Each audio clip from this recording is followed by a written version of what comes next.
ketua Mapala UGM itu satu angkatan Jokowi, dia bilang Jokowi tidak pernah jadi anggota Mapala, jadi foto-foto itu kamuflase semua.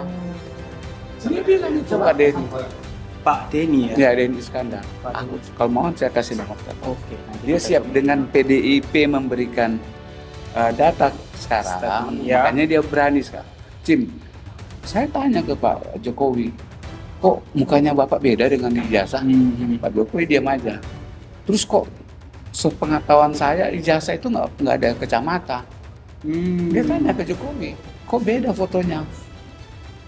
Pak Jokowi cuma diam aja.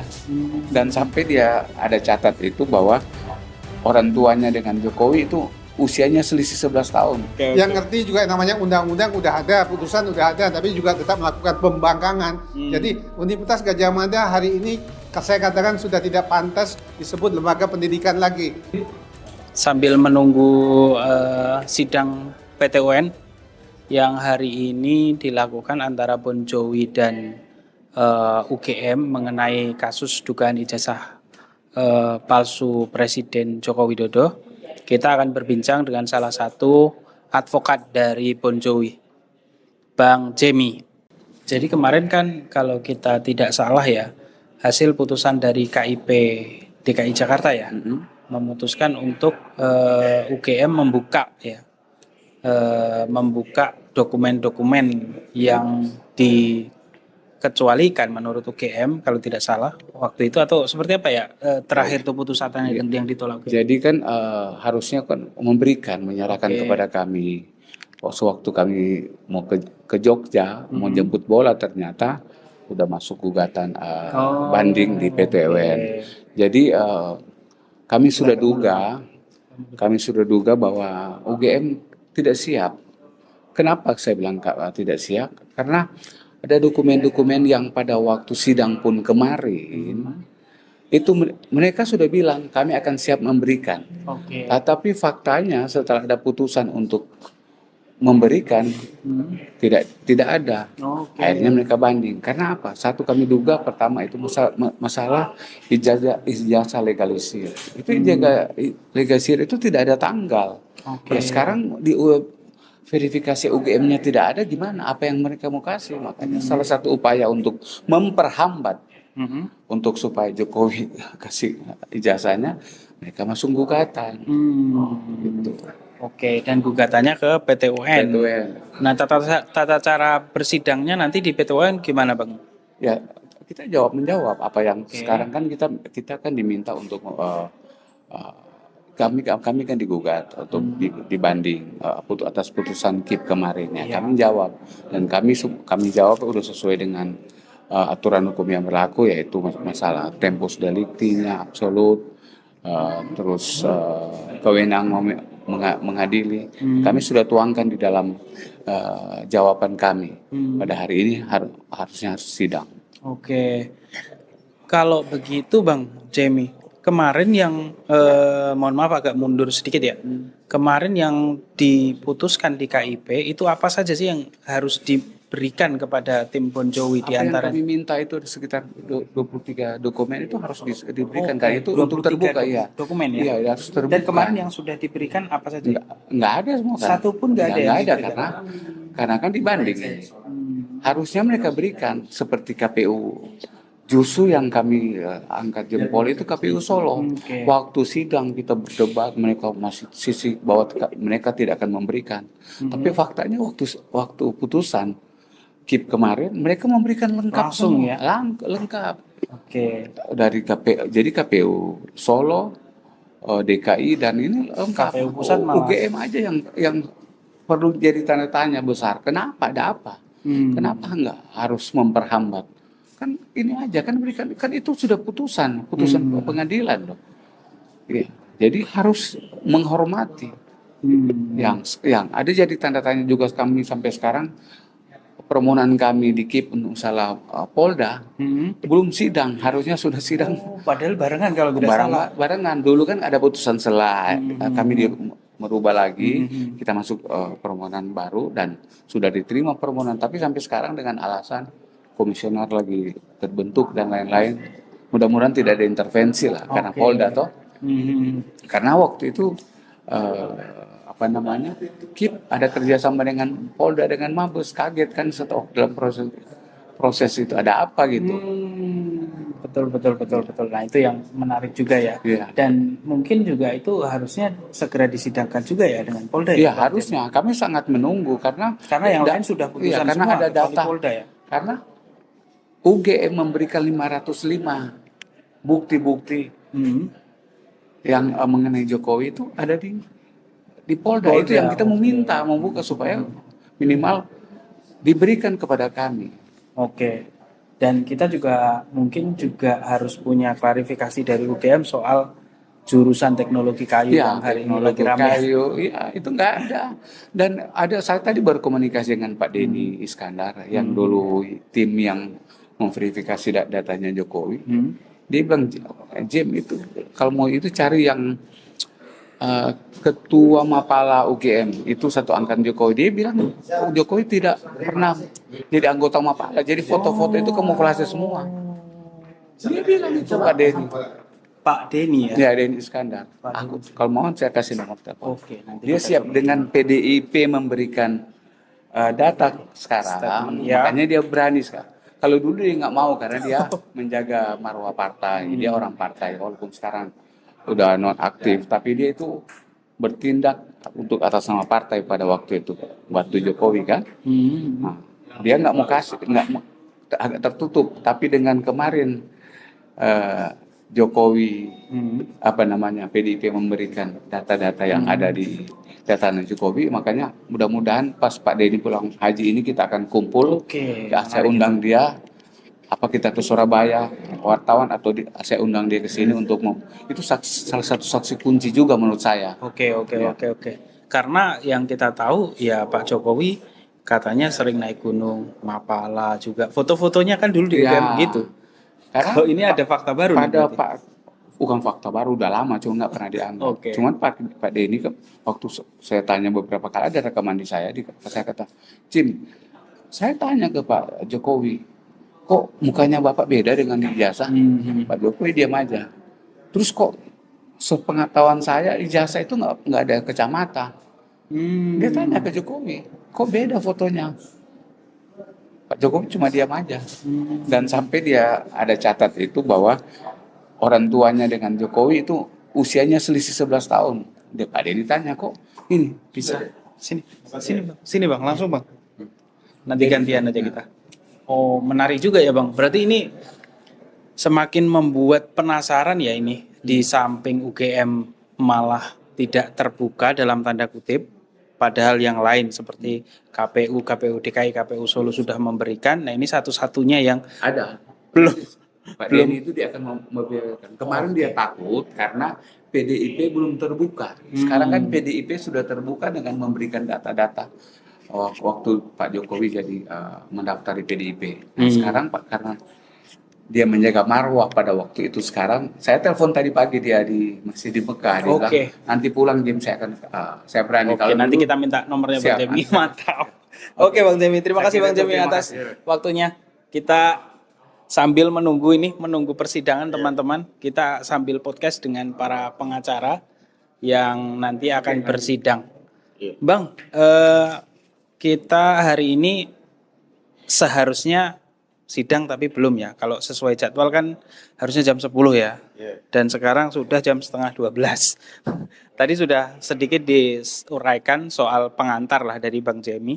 Tapi satu pertanyaan yang masih mengganjal nih, kira-kira kenapa Bang kok UGM mengajukan gugatan ke Petun, sementara setelah selesai putusan kemarin di di KIP, baik KPU Surakarta maupun KPU DKI langsung menyerahkan dokumen-dokumennya. Sementara kalau UGM ini bukannya menyerahkan malah gugat balik ke Petun. Kenapa kira-kira Bang?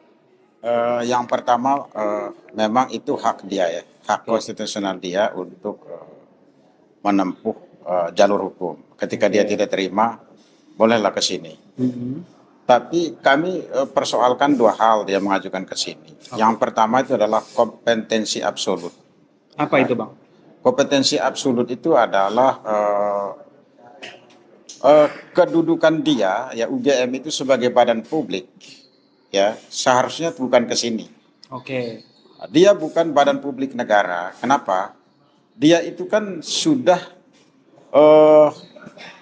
dibayar sendiri, ya. Dia bayar sendiri gaya UI itu badan publik itu, badan publik ya. Nah, dia bukan badan publik negara karena dia sebagai badan publik. Itu kami pikir ya dalam argumentasi kami, dalam eksepsi kami itu dia salah alamat di sini. Ya, itu di kompetensi absolutnya. Seharusnya dia karena badan publik, dia harus menggugat di Pengadilan Negeri Sleman, tempat UGM itu berkedudukan. Lokusnya. Jadi itu pertama. Lalu yang kedua, kami kalau misalnya dia itu masih sebagai badan hukum, badan publik negara, tentu bukan di sini juga, harus di PT UN Yogyakarta. Jadi kompetensi absolut dan kompetensi relatifnya, kompetensi relatif itu adalah di pengadilan yang sama di PT UN, tapi bukan di sini. Kompetensi absolut itu bukan pengadilan tata usaha negara, tapi pengadilan negeri. Karena dia badan publik, bukan badan publik negara. Ya, itu yang pertama ya UGM. Lalu yang kedua, seperti yang saya katakan tadi di luar bahwa UGM ini ngeyel, ya. Kenapa sih harus ngeyel? Kan sebenarnya dari sekian putusan di KIP itu, ya, dalam amar putusannya itu bahwa ijazah Jokowi itu, ya, karena itu untuk kepentingan publik harus terbuka untuk umum. Kalau UGM sejak dari dulu, ya, mengikuti ketentuan undang-undang KIP, ya, pasal 18 undang-undang KIP itu bahwa ijazah yang dipakai untuk kepentingan publik itu merupakan informasi publik. Tidak perlu masyarakat harus menggugat di KIP. Nah, karena UGM-nya menurut saya menilainya pura-pura tidak tahu undang-undang, atau mungkin ya itu tadi karena ada dorongan memang kami menduga mau melindungi dugaan ijazah palsunya Jokowi, sehingga UGM menempuh segala cara untuk melakukan buying time. Ya, buying time mengulur-ulur. Di mana sekarang ini sebenarnya memang kalau saya menilai ya, ini rejimnya Jokowi. Apa sih rejim itu? Dalam ilmu negara itu kebetulan saya mengajar itu. Rejim itu ada dua artinya, yaitu pertama orang-orang, yang kedua adalah hukum atau kebiasaannya. Di pemerintahan Prabowo ini memang orang-orang Jokowi masih. Termasuk hukum-hukumnya dia kuasai. Kami menilainya di sana karena orangnya Jokowi ini merasa mumpung masih kita berkuasa, masih rejim kita mengambil langkah hukum aja, kita pokoknya segala cara. Tapi kami ya kita semua sebagai masyarakat yang mengerti hukum, dan ini negara hukum ya, negara kita di pasal 1 ayat 3 mengatakan Indonesia adalah negara hukum. Kita ladeni. Nah, sehubungan dengan itu, maka saya sebagai lawyer Bon Jovi meminta PT UN ini, majelis hakim di sini, agar dalam putusannya itu mengutamakan kepentingan masyarakat dan menegakkan supremasi hukum. Jangan, mohon maaf, jangan sampai termakan dengan intervensi atau rayuan-rayuan lain. Ya. Lalu yang ketiga yang saya ingin katakan, salah satu kejahatan di negara kita ini, ya, yang sehari-hari yang kami hadapi adalah tindak pidana pemalsuan. Tindak pidana pemalsuan ini adalah menimbulkan suatu hak. Seseorang memalsukan surat, menimbulkan satu hak atas dia. Dan kebetulan ini yang kita perjuangkan adalah ijazah yang diduga palsu. Ya, kenapa kita persoalkan ijazahnya Pak Jokowi? Karena memang banyak keanehan. Fotonya kelihatan sekali bukan fotonya dia. Belum dihubungkan dengan pengakuan Pak Kasmujo yang menurut Jokowi adalah pembimbing skripsinya, kemudian dia berubah menjadi pembimbing akademik. Tapi Pak Kasmujo mengatakan dua-duanya tidak. Baik pembimbing akademik maupun pembimbing skripsi. Jadi itu yang kita ini kenapa kita perjuangkan. Lah, kalau ijazah Jokowi ini terus dipersoalkan, saya pikir juga masyarakat akan buka mata bahwa memang tindak pemalsuan itu membahayakan. Dan memang itu sangat satu kejahatan dalam ekonomi. Kebetulan saya mengajar mata kuliah tindak pidana dalam ekonomi. Salah satu tindak pidana dalam ekonomi itu adalah pemalsuan. Seperti pemalsuan RUPS, pemalsuan tanda tangan dalam RUPS, pemalsuan akte otentik, pemalsuan sertifikat, pemalsuan girik, alas hak atas tanah, macam-macam. Nah ini yang harus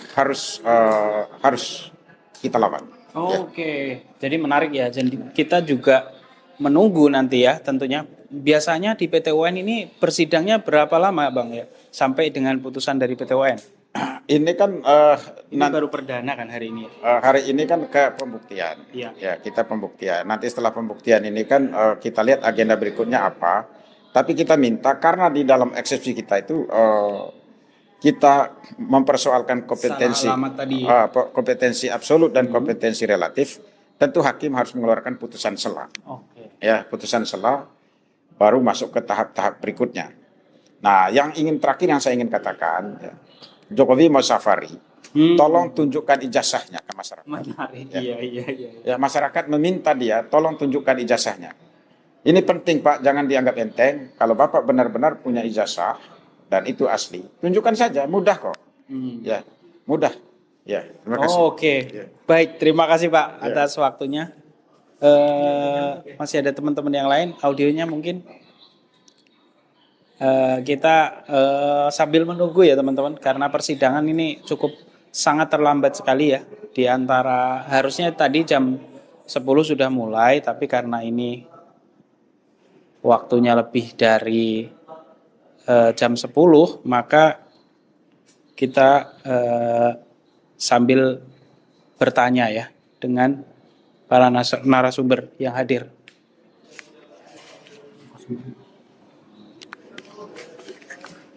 Ya, ini ada Bu Leoni, salah satu dari prinsipal penggugat kemarin di. Baik Bu Leoni, ini cukup lama kita menunggu ya. Seharusnya jam 10 kita sudah mulai. Iya. Tapi sampai dengan hari ini belum juga mulai. Sampai jam bener nggak ini. nih? Sampai hampir jam 12 nih. Iya. kita.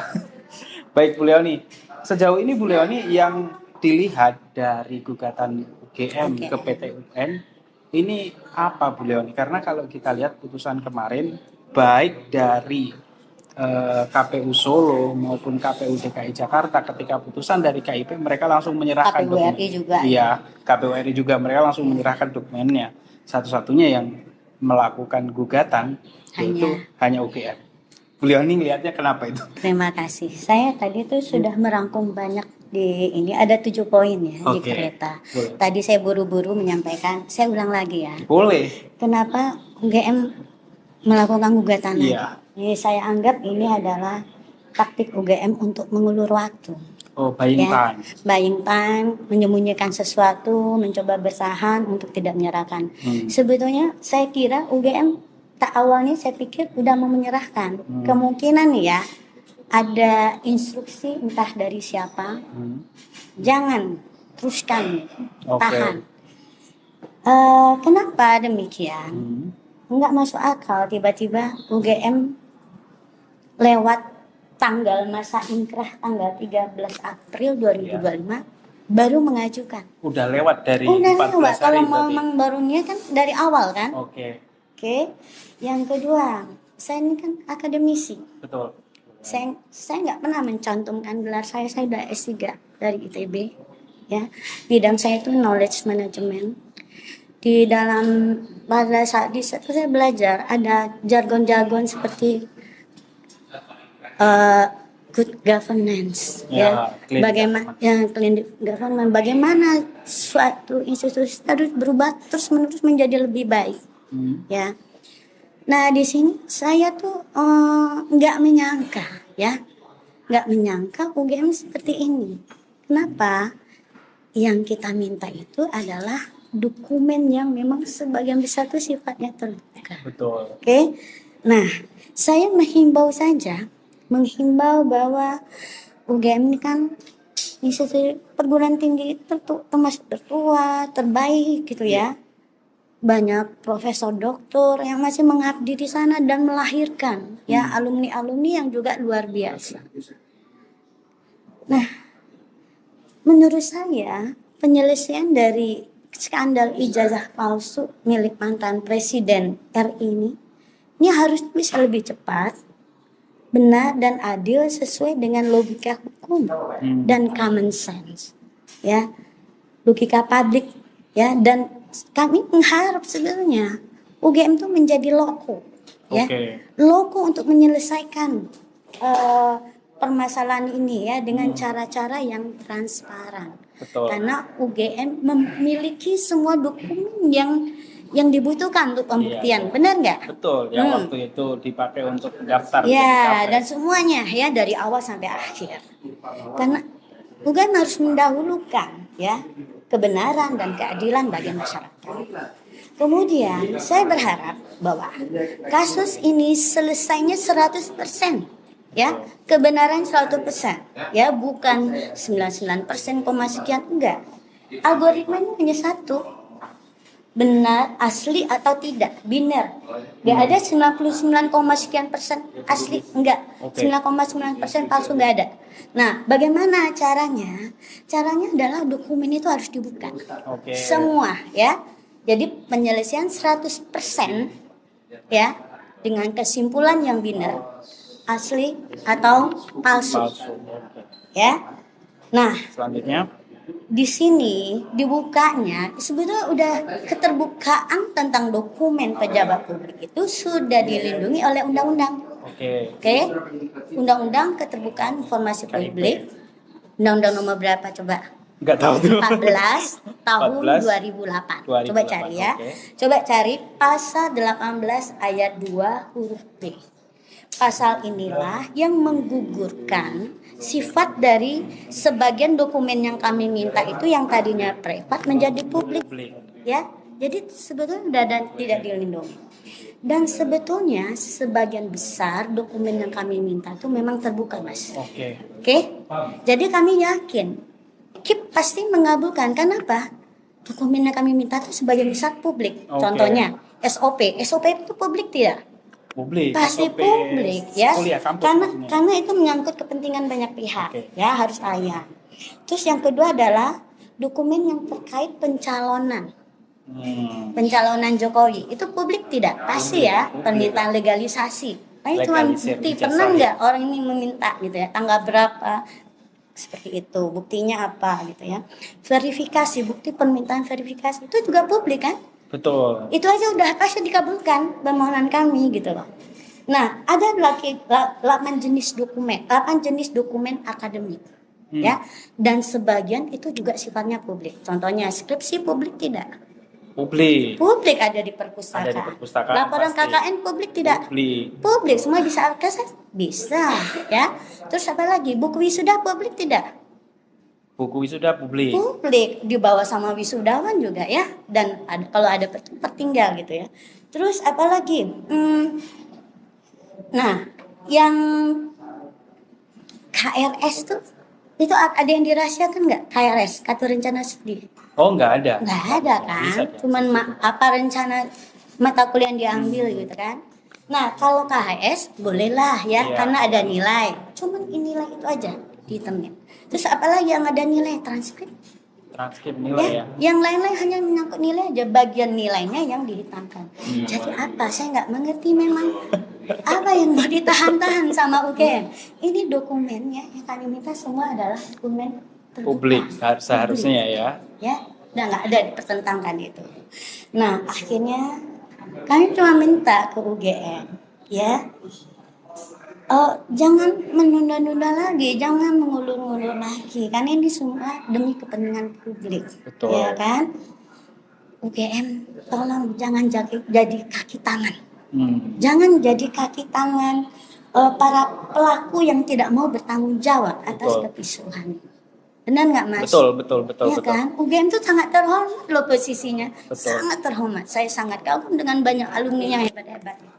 Ya kan? Nah, satu lagi, sebetulnya kenapa kami nggak berkepentingan sekilas, tapi kami punya hak sebagai warga negara, ya, untuk menegakkan demokrasi ini lewat cara transparansi dokumen publik. Itu. Terus apalagi agar kasus ini cara penyelesaian yang tuntas 100% dengan kebenaran yang absolut ya, Tidak binar, ada pertanyaan lagi. asli atau tidak ya, menjadi kasus untuk menyelesaikan banyak kasus Kedepannya juga. dokumen-dokumen yang dipersoalkan masyarakat, baik ijazah maupun dokumen yang lain. Betul. Ya, terima Oke. kasih. Baik, terima kasih Bu Leoni Ada atas lagi nggak? waktunya. Cukup sih kayaknya. Terima kasih banyak Enggak, ya. udah. Terima kasih. Udah. Oh ya, ini sebetulnya saya menduga begini. Oh, gimana Bu? Kenapa UGM menghindar? Mhm. Karena Kenapa tuh? UGM takut bertanggung jawab, Mas. Oh, oke. Atas legalisir ijazah yang sudah terlanjur digunakan ke ini. Kan ini bentuknya kacau sekali kan? Iya. Ya, ini coba. Itu beda-beda ya? Bintik-bintik secara Oke. ini, ya. Terus ini beda-beda, ini bentuknya nggak profesional, cara fotokopi dan Oke. ini fotonya nggak sama, Oke. ini tidak bertanggal. Oke. Belum lagi kalau Ini yang dari mana Bu? Ini? dicocokin. Yang Surakarta ya? Ini banyak semuanya sama. Ini Surakarta. Ya, dicocokkan tanda tangannya mungkin bermasalah. Terus ini, coba perhatikan. Ya, ini ya. Ini rada bagus. Tadi jadi pada tahun 2019 Yang saat legalisirnya lumayan bagus, nggak terlalu abal-abalan seperti ini. Nah, UGM takut bertanggung jawab. Masa UGM nggak punya bukti nih ya legalisasi kalau benar pernah melegalisir. Betul. Ini nih dugaan saya ini, ya. Terima kasih. Oke, terima kasih Bu Leoni atas keterangannya Sama-sama. sebagai kasih ya. prinsipal ya. Makasih Bu Leoni. Bang Samsir, terakhir nih. Sebagai man of the match di berbagai pertarungan. Iya ya, saya ada di mana-mana. Ada di mana-mana nih. Bang Samsir setiap hari konferensi pers terus. Iya. Jadi, Bang apa Samsir. lagi yang mau disampaikan? Ya. Banyak ini yang harus disampaikan. Yang pertama kemarin kan sudah konferensi pers. Sudah mulai satu dua enam. Udah mulai ya? Oh ya udah deh, lanjut live. Kita lanjutkan di dalam. Udah belum? Oh ya udah. Oke. Yang pertama soal kemarin konferensi pers menanggapi Polda Metro Jaya. Kemudian hari ini ada gugatan dari UGM yang kita lihat di putusan KIP terdahulu bahwa terbuka lah intinya ya soal ijazah ini. Kemudian kan KPU menyerahkan ijazahnya, kemudian baik KPU Surakarta, KPU DKI maupun KPU Pusat. Yes, The one and only satu-satunya yang masih kita tunggu juga Polda, kita belum sidang juga. Oh iya, satu lagi Polda. Polda kan karena memang belum sidang, bukan karena sudah putusan kan. Ada gugatan kita juga. Jadi Iya. kita ada total ada 5 gugatan. 4 gugatan sudah diputuskan oleh KIP, 4-4-nya kita dikabulkan, kita menangkan. Dan 3 gugatan, 3 yang dikabulkan itu sudah menyerahkan dokumennya sesuai dengan putusan DPR.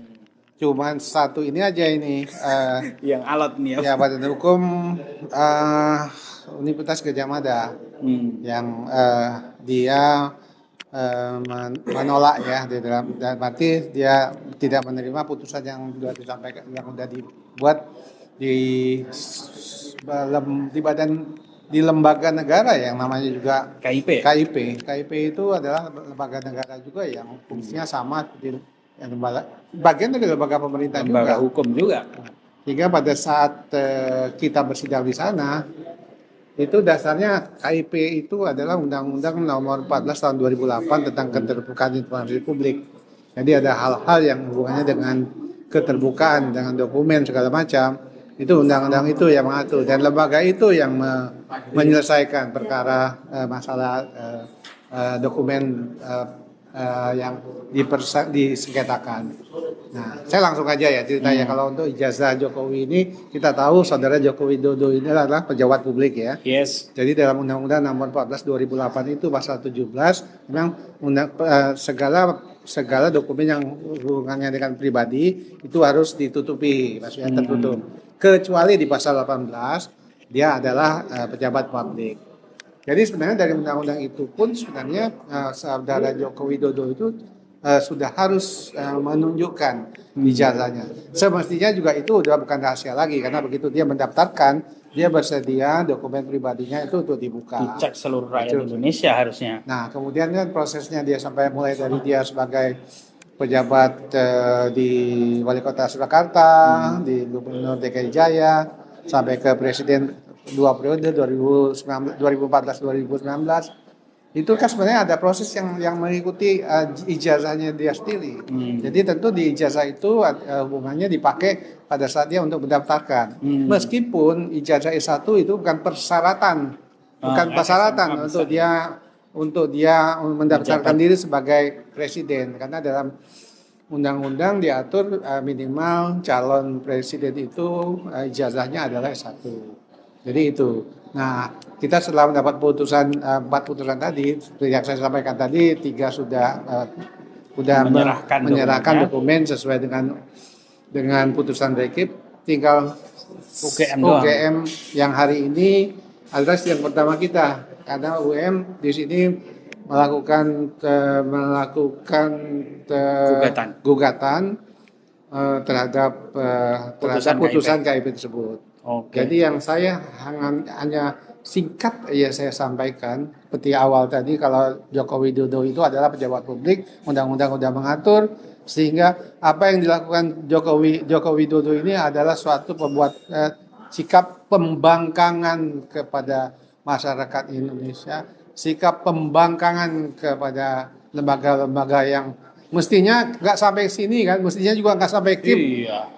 Mestinya juga nggak sampai mana dan nggak kemana-mana begitu Pak masyarakat meminta untuk dia menunjukkan itu mestinya dia tunjukkan, karena ini udah dilakukan juga oleh masyarakat ketika tanggal 16 April 2025 masyarakat datang ke rumahnya yang meminta atas dasar ya diributkan katanya ijazah bapak itu ya disebutkan palsu, kami minta untuk ditunjukkan, diterima oleh Joko Widodo, tapi Joko Widodo merasa wah, itu hak pribadi saya. Nah, di sini memang Joko Widodo ini udah betul-betul tidak ngerti namanya undang-undang, kemudian melakukan pembangkangan tadi, sehingga pada saat itu juga dia katakan saya akan melakukan proses hukum terhadap apa yang dimintakan oleh beberapa orang. Waktu itu dari TPUA pada tanggal 16 April 2025. Kemudian pada tanggal 30 April 2025 dia buat laporan polisi kepada 12 orang yang dia anggap telah mencemarkan nama baiknya dan juga dan telah memfitnah diri dia yang menyebutkan ijazahnya palsu. Dia merasa serendah-rendahnya, dihina sehina-hinanya. Nah, hari ini baik, azan juga kita agak percepat sedikit. Hari ini baik, jadi di sini pembangkangan itu dilakukan juga Universitas Gadjah Mada, lembaga badan hukum yang bukan dalam pemerintahan, tapi Universitas Gadjah Mada, universitas terkemuka yang kita banggakan ini. Hari ini juga kita mendapatkan kalau dia juga melakukan pembangkangan terhadap putusan KIP. Kalau itu mestinya dia sudah menyerahkan, tapi dia melakukan gugatan kemari. Sehingga di sini ya saya akan sampaikan kalau Universitas Gadjah Mada ini betul-betul sudah betul-betul juga bukan sebagai lembaga pendidikan lagi. Udah nggak pantas disebut lembaga pendidikan lagi lah. Oke. Yang ngerti juga namanya undang-undang udah ada, putusan udah ada, tapi juga tetap melakukan pembangkangan. Jadi Universitas Gadjah Mada hari ini saya katakan sudah tidak pantas disebut lembaga pendidikan lagi. Jadi mestinya juga harus minta maaf lah kepada seluruh bangsa Indonesia dan apalagi sampai nanti kalau ini sampai putus nanti di Pengadilan Tata Usaha Negara, diputus kalau gugatannya tidak diterima kan lebih parah lagi. Nah, mungkin sebelum dimulai ini baiknya cabut aja lah gugatannya di sini, membukakan. Karena memang ya yang saya dapat informasi banyak pada saat sidang di KIP itu 6 bulan, 6 bulan sidang itu memang Universitas Gadjah Mada ini sepertinya yang namanya ijazah Jokowi ini berdasarkan legalisir yang kita dapat itu. Ijazah yang dilegalisir itu saya meyakini ya dalam keyakinan saya adalah ijazah yang bukan produk dari Universitas Gadjah Mada. Oke, itu menarik sekali. Baik, kita tunggu teman-teman sidangnya karena ini waktunya sholat. Kita sholat dulu. Terima kasih yang sudah menonton. Wassalamualaikum warahmatullahi wabarakatuh. Waalaikumsalam.